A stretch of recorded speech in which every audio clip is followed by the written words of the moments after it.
नमस्कार विद्यार्थी मित्रांनो। तर आपली टेस्ट सिरीज लॉन्च होत आहे, ते पण कशासाठी लक्षात घ्या। एक आपण व्हिडिओ रेकॉर्ड करतो, त्यासाठी व्हिडिओ छोटा असेल। Video is not about how to prepare sociology किंवा सोशियोलॉजी काय, फक्त ज्यांचा अभ्यास झालेला आहे, याच्या आधी तुम्ही 2 वर्ष 3 वर्ष 1 वर्ष प्रिपेअर केलेलं आहे सोशियोलॉजी, त्या लोकांसाठी हा व्हिडिओ आहे। आणि 2025 साठी जे ऍक्च्युली आता सोशियोलॉजीसाठी प्रिपेअर करतील म्हणजे ऍक्च्युली कसं त्यांचं ऑलरेडी प्रिपरेशन झालंय, पण त्यांना टेस्ट सिरीज द्यायची आहे, त्यांच्यासाठी असेल। आता 2024 ची तुमची प्रिलिम जी आहे, बऱ्यापैकी मला वाटतं की आता या 3 ते 4 दिवसामध्ये तुमचा काय असेल, रिझल्ट असेल, रिझल्ट लागलेला असेल। नाही जर लागला तुमचा रिझल्ट, तर त्या स्टुडंटनी काय करायचं, तर त्या स्टुडंटनी पुढच्या वर्षीचं प्रिपरेशन करायचं। हे सिंपल आयडिया तुम्हाला माहित आहे। तर अशा वेळेस तुम्हाला हेल्प करण्यासाठी ही टेस्ट सिरीज आहे। आता मी 2 भागामध्ये तुम्हाला सांगणार आहे की टेस्ट सिरीज मध्ये काय आहे। सर्वात पहिले मी तुम्हाला सांगणार आहे की बाबा आपला काय टाइम टेबल असेल। एक 3-3.25 महिन्याचं शेड्यूल आहे टोटल, ठीक आहे, दोन्ही पेपर मिळून। 10 सेक्शनल टेस्ट आहेत आणि 2 कॉम्प्रिहेन्सिव्ह होतील। कॉम्प्रिहेन्सिव्ह डिपेंड, मग तुम्हाला आणखीन द्यायचं तर मला सांगा, तसं मी अरेंज करू शकतो, पण मिनिमम आपल्याला 10 सेक्शनल आणि 2 कॉम्प्रिहेन्सिव्ह टेस्ट द्यायचे, त्याचं टाइम टेबल असेल। आणि दुसऱ्या भागामध्ये मी तुम्हाला काय सांगेल की मला काय एक्सपेक्टेशन आहे, म्हणजे UPSC ला काय एक्सपेक्टेशन असतं स्टुडंट कडून, की तुम्ही काय लिहिलं पाहिजे, कसं लिहिलं पाहिजे, असे 2 भाग असतात। तर सगळ्यात पहिले आपण काय करू, टाइम टेबल बघून घेऊयात। ओके, काय म्हटलं मी तुम्हाला, UPSC सोशियोलॉजी मेन्स 2025 आपण टार्गेट करत आहोत। जर तुमचं प्रिलिम क्लिअर होत नसेल तर तुम्ही आम्हाला भेटू शकता, ठीक आहे। आणि आपल्याकडे दोन्ही मीडियम अवेलेबल आहेत, मराठी आणि इंग्लिश, ठीक आहे, त्याबद्दल काही वाद नको। आता आपण समजा म्हटलं पुढे, तर टाइम टेबल आपल्याकडे या प्रकारचा असणार आहे की पहिले जे 2 युनिट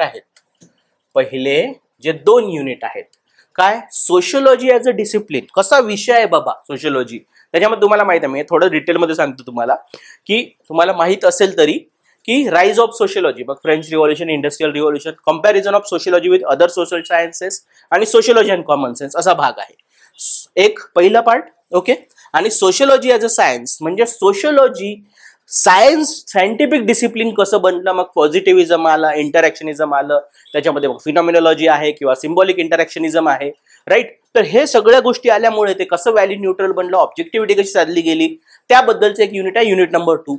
आणि कार्ल मार्क्स हा पहिला थिंकर आहे आपला। ओके, थिंकर्सला आपण फोड केलेली आहे ऍक्च्युली, कारण थिंकर खूप महत्वाचे आहे। तर त्यांचं महत्व दिसण्यासाठी आपण काय केलेलं आहे की वेगवेगळ्या टेस्टमध्ये त्यांना इन्क्लूड केलेलं आहे, त्याच्यावर त्याचं वेटेज आपण विचारू, कारण ते हाय वेटेजचे ऍक्च्युली टॉपिक आहेत, ठीक आहे।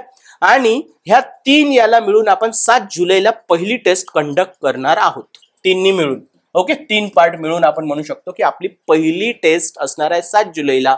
ही टेस्ट आपण सगळ्यांसाठी फ्री ठेवलेली आहे, तुम्ही इन्व्हायटेड आहात। संडेचा वेळ असेल, 9:30च्या टायमिंग मध्ये तुम्ही येऊ शकता, किंवा काय असेल अरेंजमेंट, तुम्हाला काही इश्यू असेल तर तुम्ही तसं मग विचारू शकता, ठीक आहे। तर 7 जुलैला पहिली टेस्ट आहे, फ्री टेस्ट असेल, टॉपिक लक्षात घ्या।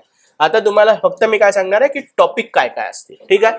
14 जुलै 1 आठवड्याची गॅप असेल, जवळपास 1 आठवड्याची गॅप ठेवली आहे आपण। आता काय असेल सर रिसर्च मेथड असेल, वन ऑफ द म्हणजे टफेस्ट पार्ट आहे आपल्या सोशियोलॉजीचा। टफेस्ट म्हणण्यापेक्षा माहिती का, लेंदीएस्ट खूप आहे, लेंदी आहे आणि थोडंसं मेमरी बेस आहे। बाकी खूप जास्त 90% सोशियोलॉजी कसं आहे, कॉन्सेप्च्युअल आहे, तुम्हाला माहित आहे, ठीक आहे, मेमरी बेस नाही, पण हा पार्ट थोडा मेमरी बेस आहे, 10% मध्ये येतो। यासोबत आपण काय केलेलं आहे, 2 थिंकर ठेवलेले आहेत, इमाईल डर्काइम आणि मॅक्स वेबर। इमाईल डर्काइम आणि मॅक्स वेबर जे आहे, यांना कंबाईन करून आपण 14 जुलैची टेस्ट केलेली आहे। लक्षात घ्या, 7 दिवस आहेत, त्यातला एक दिवस संडेचा ऑलरेडी गॉन असतो, 6 दिवस राहिले तुमच्याकडे। तर तुम्हाला तसं प्रिपेअर करून यायचं आहे। टेस्ट सिरीजचे आमचे जुने अनुभव आहे की 1 दिवस आधी पोरगा वाचतो, जसं वाटलं तसं लिहितो, म्हणतो की मला मार्क्स नाही आले, सर मला काहीतरी हिंट द्या। नाही, मी तुम्हाला म्हणजे ते सांगत आहे की मार्क्स कधी मिळणार आहे, जेव्हा तुम्ही त्याला वेळ द्याल। हा टॉपिक प्रिपेअर करणारा नवीन स्टुडंट जो आहे, 1 वर्ष ज्याचं प्रिपरेशन झालंय, नवीन म्हणण्याऐवजी टेस्ट सिरीजसाठी 3 ते 4 दिवस द्यायचे आहे, डिपेंडिंग अपॉन युअर ॲबिलिटी। फक्त वाचून नाही यायचं आहे, किंवा सॅटर्डेला वाचलं आणि संडेला म्हटलं की चलो टेस्ट देते, असं करू नका। मला पण ते बरोबर वाटणार नाही, मला बरोबर नाही वाटलं, तुम्हाला बरोबर वाटणार नाही, बरोबर आहे, ते तर होणारच आहे। ते कॅच करावं लागेल तुम्हाला. ठीक आहे, तर हे दोन्ही मिळून एक 3 to 4 डेज मध्ये होऊ शकतं. 7 दिवसाची गॅप आहे आणि थोड्या टेस्ट न अशा बॅक टू बॅक ठेवल्या आहे की तुम्ही 2, 2.5, 3 महिने फक्त ऑप्शनल करत आहात. म्हणजे फक्त ऑप्शनल म्हणजे बाकी पण करंट अफेअर वगैरे तुम्ही कराल, पण ऑप्शनलवर तुम्ही जास्त फोकस करत आहात असं मला अपेक्षित आहे. हाच विषय आहे ना जो तुम्हाला पास करून देणार आहे, बरोबर आहे. मग त्याला जास्त वेळ दिला पाहिजे तुम्ही.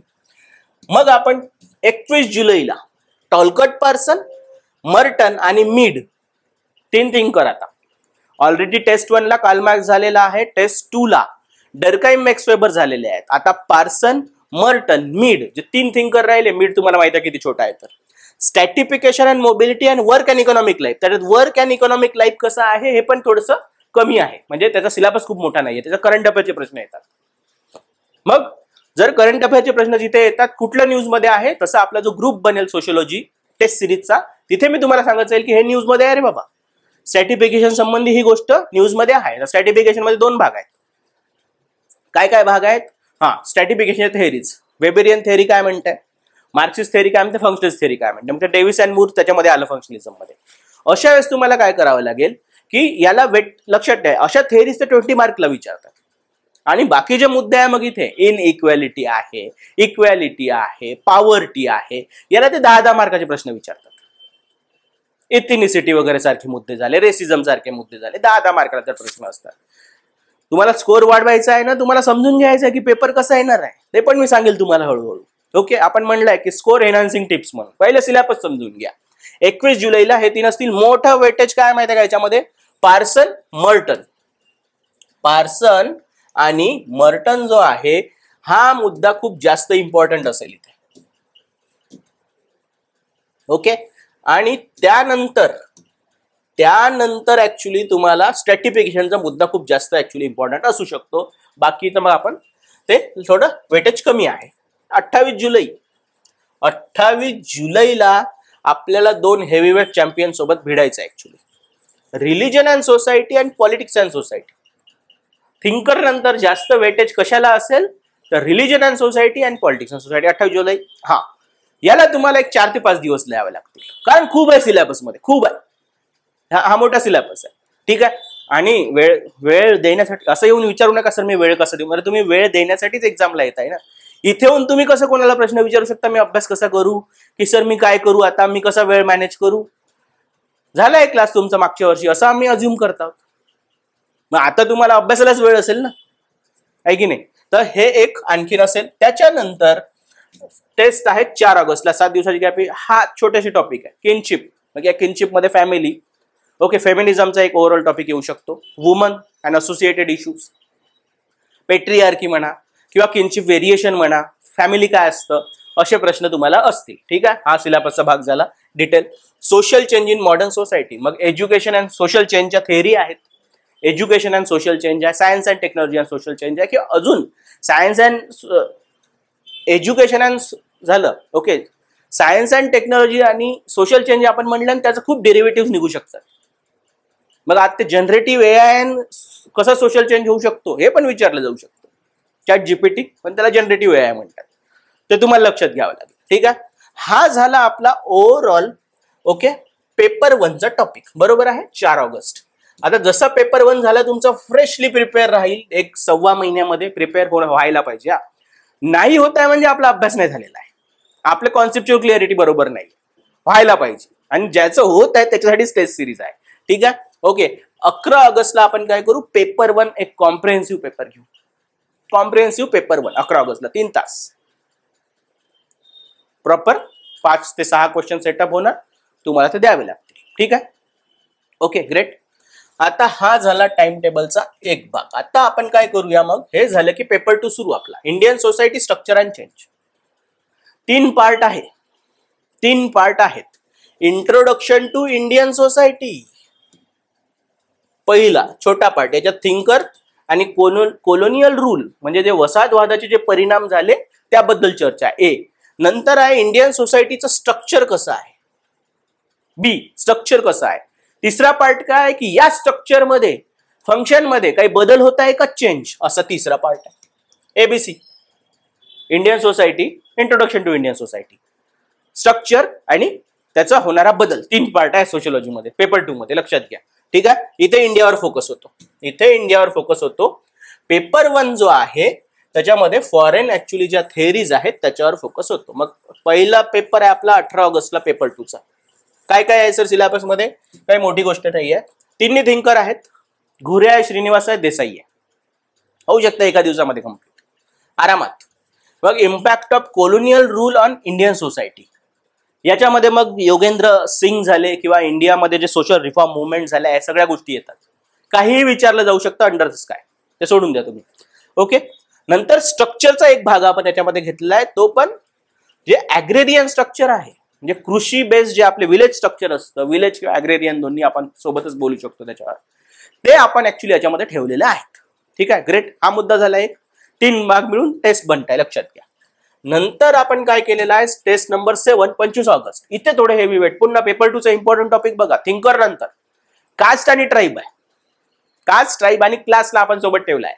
याच्यात प्रश्न विचारण्याची जास्त जी शक्यता असते नेहमी ती कास्टवर असते, नंतर ट्राईब, कास्ट आणि ट्राईब इक्वल म्हणू आपण, आणि मग क्लासेसवर असतं. क्लासेस कमी. इंडियन जे तुम्ही असं कास्ट सिस्टम बद्दल किंवा ट्रायबल लोकांबद्दल खूप चर्चा ऐकली असेल, पण नेहमी तुम्ही अशी चर्चा ऐकता का इंडिया क्लास म्हणजे असं middle class, upper class, low? प्रश्न विचारला पण मिडल क्लासवरच विचारला जातो. ठीक आहे, तर त्याची एक मिळून टेस्ट असेल आपली, टेस्ट नंबर 7 असेल. ठीक आहे, ग्रेट. आता आलो आपण टेस्ट नंबर 8 कडे. मग या 8 टेस्ट मध्ये किनशिप मोठा टॉपिक आहे, रिलीजन सोसायटी थोडा छोटा टॉपिक पडतो आपल्याला. सोशल चेंजेस सुरू झाला. आता म्हटलं मी तुम्हाला introduction to Indian society, structure संपला, आता social change, social changes in India.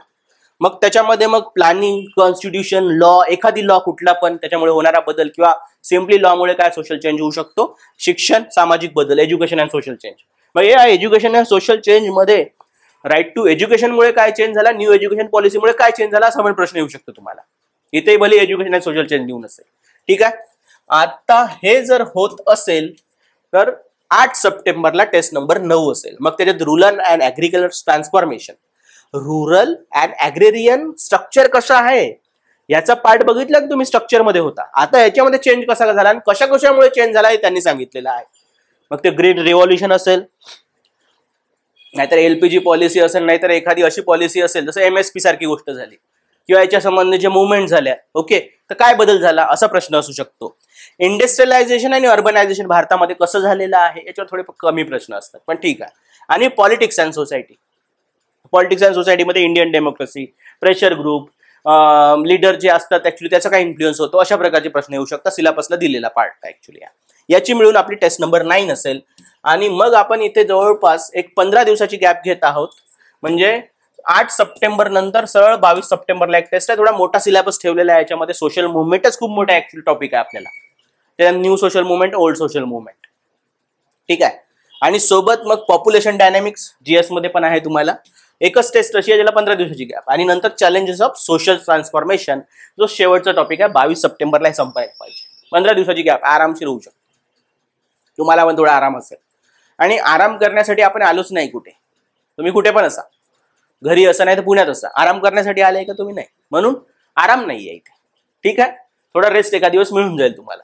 Okay, आता बघा मग पेपर 2 फ्रेशली प्रिपेअर झालेला आहे तुमचा. पेपर 2 आता 22 सप्टेंबरला, 29 सप्टेंबरला कॉम्प्रिहेन्सिव्ह पेपर द्या, कॉम्प्रिहेन्सिव्ह पेपर द्या. झाले दोन्ही पेपर आपले प्रिपेअर 29 सप्टेंबरला. 29 सप्टेंबरला जरी म्हटलं तर कोणी 30ला देतं, आणि मग ते ऍक्च्युली त्याचं इव्हॅल्युएशन व्हायला वगैरे 4-5 दिवस लागून जातात. ठीक आहे, ग्रेट, बरोबर आहे. तर अशा प्रकारे आपण एक प्लॅन बनवलेला आहे. याचा एक थोडंसं छोटी कॉपी तुम्हाला आपल्या टेलिग्राम चॅनलवर किंवा युट्यूबवर पण मिळून जाईल. ठीक आहे, आता मुद्दा लक्षात घ्या की हे तर झालं टाइम टेबल, हे तर तुम्हाला सगळेजण देणार आहे. तुम्हाला काय करायचं आहे, तुम्हाला आन्सर लिहायचे आहे, त्याच्यामध्ये ह्या गोष्टी रिफ्लेक्ट झाल्या पाहिजे, झाल्याच पाहिजे. ठीक आहे, आता आपल्याला काय करायचं माहितीये का, काय होईल की एक टाइम टेबल तुम्हाला मिळालं, तुम्ही मनाची तयारी केली, एक रिझल्ट आला नाही तुमचा, समजा प्रिलिमचा आपण असं म्हणू, आला तरी या, तुमचा जर रिझल्ट आला प्रिलिमचा तरी तुम्हाला गाईड करू की कॉम्प्रिहेन्सिव्ह पेपर कसा द्यायचा. कॉम्प्रिहेन्सिव्ह पेपर घेऊ त्या मुलांसाठी. ठीक आहे, आणि बाकी मुलं काय करतील, अशी प्रोसीड करतील.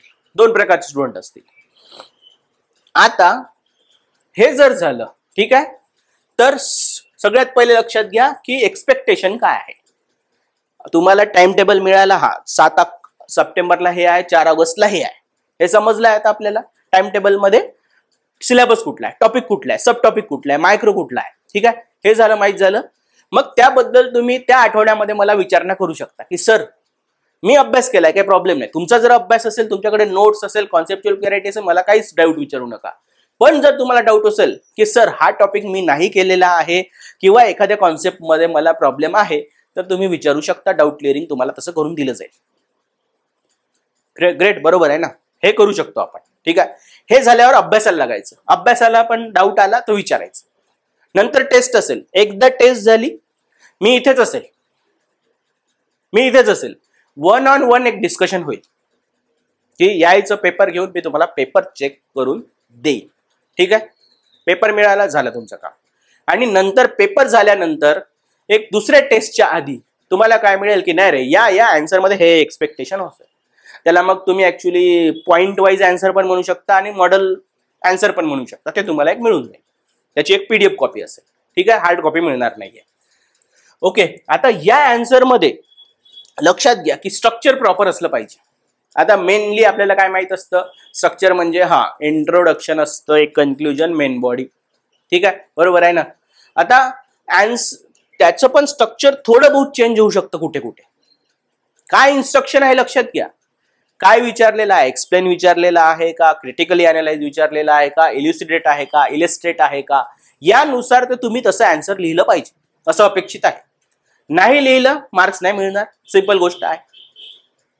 पॉझिटिव्ह डिस्कस आहे का, इंट्रो आहे, पॉझिटिव्ह निगेटिव्ह आहे, पाहिजे असं आपल्याला प्रॉपर स्ट्रक्चर दिसलं पाहिजे त्यातल्या त्यात, ठीक आहे. प्रेझेंटेशन नुसार सगळेच पॉइंट महत्वाचे आहेत. लक्षात घ्या की हे असेल ना, दुसरं नसेल तर चालेल. तर रिलेव्हंट कंटेंट असला पाहिजे मित्रांनो. काय म्हटलं मी तुम्हाला, कंटेंट हा रिलेव्हंट असला पाहिजे. तुम्हाला आठवलं, तुम्हाला माहिती आहे म्हणून नाही, चांगल्या रेफरन्स मधून तुमची कॉन्सेप्च्युअल क्लिअरिटी असेल तर ते आम्हाला दिसलं पाहिजे तिथे.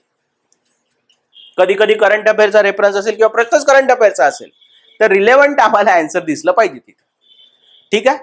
स्ट्रक्चर नंतर काय आहे, कंटेंट असं, कारण लिहितं तर सगळेच जण काही पण लिहू शकतो, पण तो त्या कंटेंटचा आणि प्रश्नाचा संबंध असला पाहिजे. तो संबंध नाही आहे तुमचा, मार्क्स मिळणार नाही, ठीक आहे. सोशियोलॉजिकल अनालिसिस असलं पाहिजे. एखादी जनरल जरी गोष्ट असेल, जनरल स्टडीजची, पण त्याच्यामध्ये मार्क्स कसा अप्लाय होऊ शकतो, फंक्शनल अप्रोच कसा अप्लाय होऊ शकतो, हे तुम्हाला जमलं पाहिजे, ठीक आहे. करंट अफेअरचे रेफरन्सेस देता आले पाहिजे जर गरज असेल तर. ऑलरेडी आन्सर झालाय, गरजच नव्हती तर मी काय मागत नाही, पण असेल गरज, कुठेतरी केस स्टडी असेल, एखादी काही आकडेवारी असेल तर दिसू द्या कंटेंटमध्ये, रिलेव्हंट कंटेंटमध्ये. ओके, कॉन्सेप्च्युअल क्लिअरिटी दाखवा. अलिनेशनचा पॉइंट तुम्ही एक्सप्लेन करत आहात तर वर्क कसं लोकांना जोडतं, कसं आनंद देतं, इथपासून सुरुवात झाली पाहिजे. आणि ते वर्क डिग्रेड झाल्यामुळे आता तो आनंद मिळत नाही, म्हणजे अलिनेशन असं सांगा. कॉन्सेप्च्युअल क्लिअरिटी दिसली पाहिजे, ठीक आहे. लॉजिकल सिक्वेन्स ऑफ आयडियाज असलं पाहिजे. पहिले पॉझिटिव्ह, निगेटिव्ह, मग कन्क्लुजन, किंवा मधातच 2 पॉझिटिव्ह 2 निगेटिव्ह आणि जे निगेटिव्ह आहे त्याच्यात पॉझिटिव्ह झालेला आहे असं दिसू देऊ नका. आयडिया असले पाहिजे. कधी कधी पॉइंट असतात 5 माझ्याकडे, त्याच्यामध्ये स्ट्रॉंग पॉइंट वरती असला पाहिजे, स्ट्रॉंगर पॉइंट वरती असले पाहिजे, मग मिडल, मग त्याच्या खाली एखादी weak point. Logical sequence of ideas, ठीक आहे. वर्ड लिमिट असू द्या 150, 300. 20 मार्कर असतात आपल्या इकडे. आपल्या पेपरला 20 मार्कर असतात, बाकीच्या लोकांना 15 असतात. ओके, 10 मार्कासाठी एक 135 तरी मिनिमम वर्ड जाऊ द्या. मिनिमम म्हटलं मी, जास्त 150 पर्यंत चालेल आपल्याला. इथे 270, 280 जाऊ द्या, ठीक आहे. कमी पण चालेल, एखाद्या 260 पण चालेल. रिलेव्हंट कंटेंट सोबत चांगलं लिहिलं तर वर्ड लिमिटचा काही प्रॉब्लेम नाहीये. ओके, लँग्वेज, त्याच्यामध्ये मग एक्सप्रेशन, ओके, हँड रायटिंग जी समजली पाहिजे. सुंदर असेल तर चांगलंच आहे, पण निदान समजली पाहिजे अशी हँडरायटिंग सांगा. ओके, ग्रामर व्यवस्थित ठेवा. म्हणजे ग्रामर हे ग्रामरची एक्झाम नाही, लक्षात घ्या. ओके, पण अर्थाचा अनर्थ नाही झाला पाहिजे एवढं ग्रामर तुम्हाला आलं पाहिजे. जर इंग्लिश मध्ये लिहिलंय तर स्पेलिंग मिस्टेक नाही झाली पाहिजे. ओके, इकडे मराठीत तर मी काय रफार उकार वगैरे या गोष्टी चेक करत नाही, पण ते व्यवस्थित दिसलं पाहिजे, एवढं ग्रामर असलं पाहिजे तुम्हाला. ठीक आहे, फ्लो असला पाहिजे आन्सर मध्ये वाचताना. ठीक आहे, ग्रेट. आणि प्रेझेंटेशन नीट असू द्या. हे सगळं असेल चांगलं तुमचं, तसं पण प्रेझेंटेशन नीटच असतं. ठीक आहे, काही आउट ऑफ बॉक्स किंवा इनोव्हेटिव्ह असं आयडिया तुमच्याकडे एखाद दिवस पेपरमध्ये प्रत्येक ठिकाणी ते देता येत नाही, मला पण माहित आहे, पण एखाद दिवस काही चुनूक तुमची दिसली तर खूपच वेलकम असेल ते. तर अशा एक्सपेक्टेशन असतील आपल्याला. ठीक आहे, तर हे 2 पार्ट मी तुम्हाला सांगितलेले आहेत की आपल्याला एक टाइम टेबल आणि सोबत ह्या एक्सपेक्टेशन जर तुम्ही फुलफिल करत असाल तर ही टेस्ट सिरीज मग तुमच्यासाठी खूपच हेल्पफुल असू शकते. ठीक आहे, माझ्यासाठी नाही, तुमच्यासाठी. थँक्यू.